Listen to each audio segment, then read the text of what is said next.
Texas. There she is, Lexi. I've got a... Well, sorry, I should have said hello.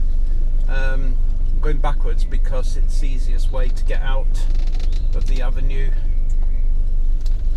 With my Rover P6, 1974 2200 SC.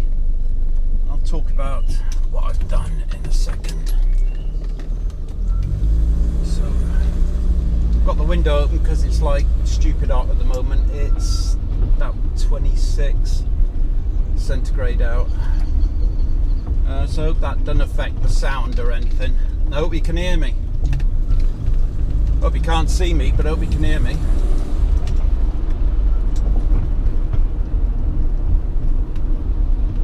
Ah, that was somebody I know. I think give me a nod. So, which way am I going?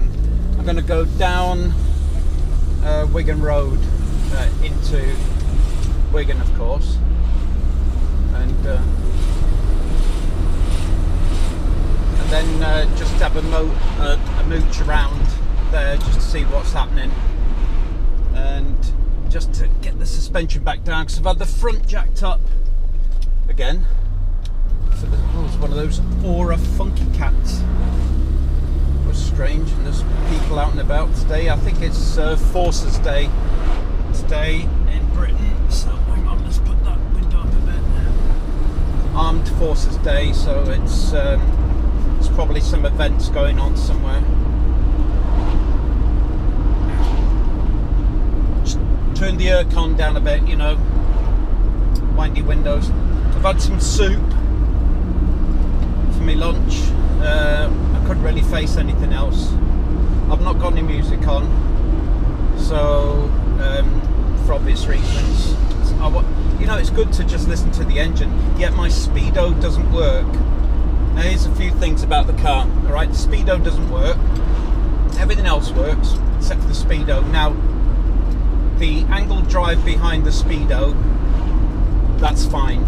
The cable, that's fine. I've even checked the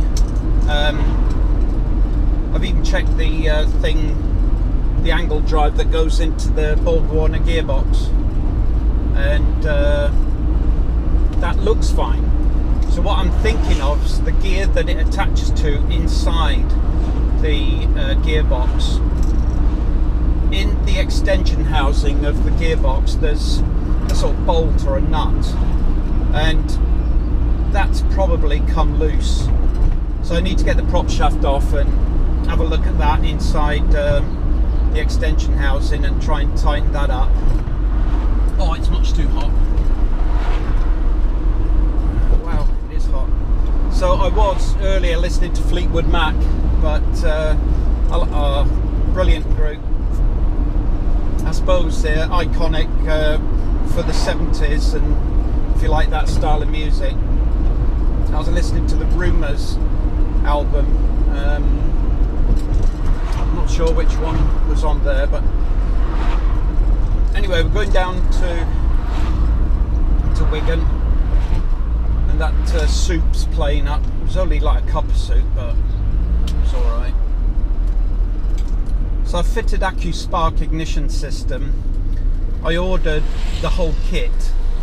You know, the coil, the leads, their special plugs, and obviously the ignition points replacement system, the electronic one. But even though on the advert it said for all Rover 2000s and 2200s, they sent out a 3-ohm coil. Now 3-ohm coil is for a non-ballasted ignition system. Well, on the 2200s of this year anyway, they were ballasted. It's a ballast wire, which accounts for, say, 1.5 ohms. So your coil should be a 1.5 ohm coil. But they sent me a 3-ohm coil, and I had to pay to send that coil back, the postage. even though it says on there for all 2000s and 2200s. So I paid it anyway. I wasn't going to argue. I sent it back, and I'm just waiting for their coil to come back. But this has got the original Lucas coil on it, 49 years old. I've also put an electric fuel pump in instead of the mechanical one. Now you may say, why? Well, it is an easy fix to get over fuel vaporization. I don't get it at all with the electric fuel pump. I get no vaporization problems whatsoever. It just pushes fuel through to the carburetor. It doesn't overflow or anything. But the original AC mechanical pump, it just couldn't cope with the temperature of the ethanol fuel. Even though I used the super unleaded from Esso, that pump just really couldn't cope with it. So I was, oh, there's a new Defender, very nice. So I replaced that with the electric one. Everything I've done to this car I've done myself. I don't know if you can see, but that's my wheelchair there. I'm a paraplegic, full-time wheelchair, and I make sure that I can do everything myself. I've got the I get the car up in the air. I've got 3-ton jack and jack stands. I've got 4 ramps as well that I can put the car jacket onto if I want to really get underneath. I've got one of those creeper boards that's on casters, and I can go underneath the car upside down. Sometimes I have to be pulled back out mine because you know, as what's his name, the singer says, my legs don't work like they used to do. Basically my legs don't work at all, so I'm paralysed. So but all the same, this is my pride and joy. I love working on this car. I love every challenge there is. I maintain it, I service it, replace bits that need replacing. Yeah, there's still a few things to do. I've still got there's a tinkling coming from the, maybe you can hear it as you go over a bump, from the back right hand side. I think it's the shock absorber, and I've also got a slight knock from the front shock absorber. Well, I've had a look and a bang and a tap at that today, and there's absolutely, I can't see anything in any of the front suspension at all that's maybe knocking upper, lower ball joints, steering joints, track rod stuff, you know, the whole lot. Even the shock absorber, I just, or should I say damper, I mean, I cannot find anything wrong with it whatsoever. So I just shoved it all back together, and I had to come out for a second ride, although this morning I went around the Trough of Bowland, which is about 70 miles up the motorway, come off at the other side of Preston, go all the way round through like the Trough of Bowland.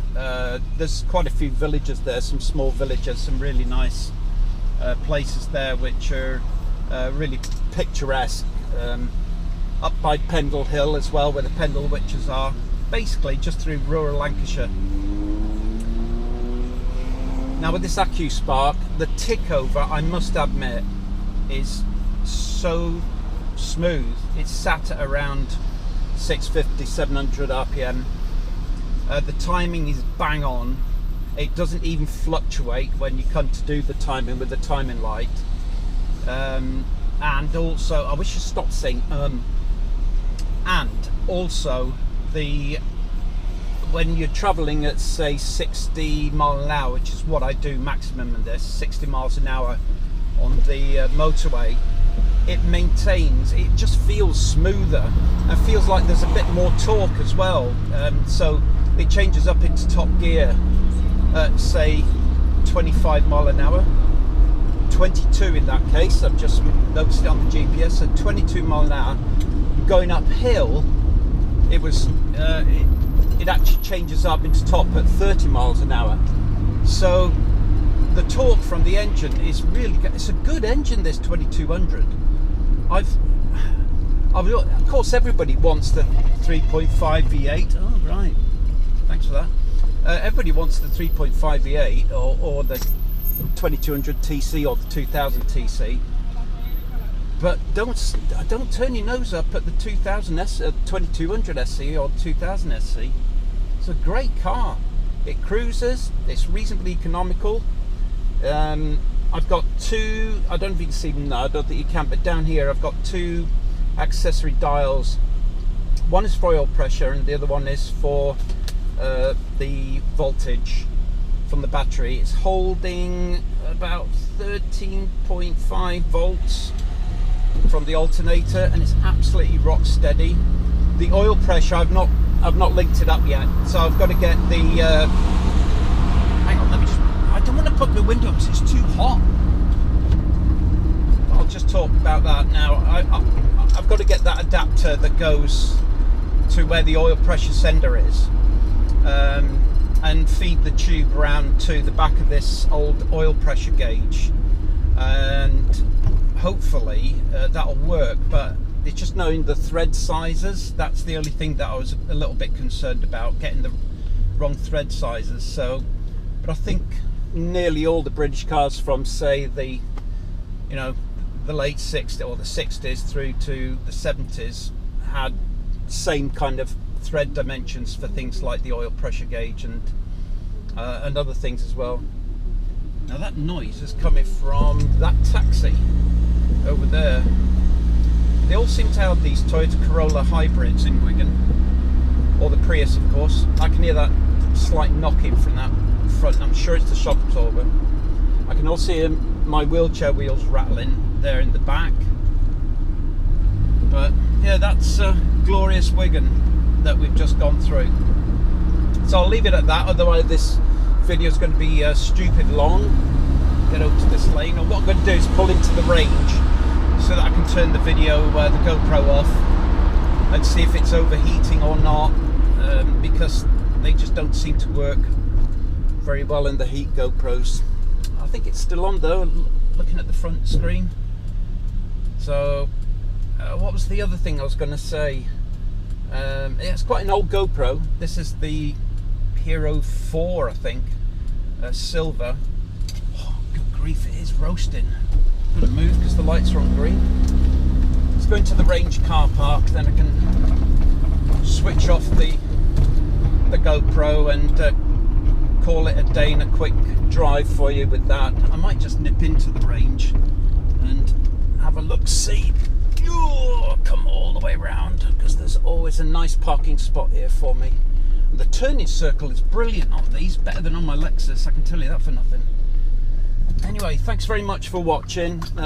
Hope you enjoyed it. It's just a little trip out in my Rover P6 2200, and I'll try and do another one, perhaps something completely different, or I want to show you underneath the bonnet as well, and how everything is inside, how it's all looking quite nice, within reason anyway, but with a few extras. As you can see, I've got my Android Auto thing there, and a cheap Chinese thing there, and my phone, of course, which I'm not allowed to touch. You know the rules. Anyway, thanks for watching. See you again. I'm going to try and turn you off now. Thank you. Bye.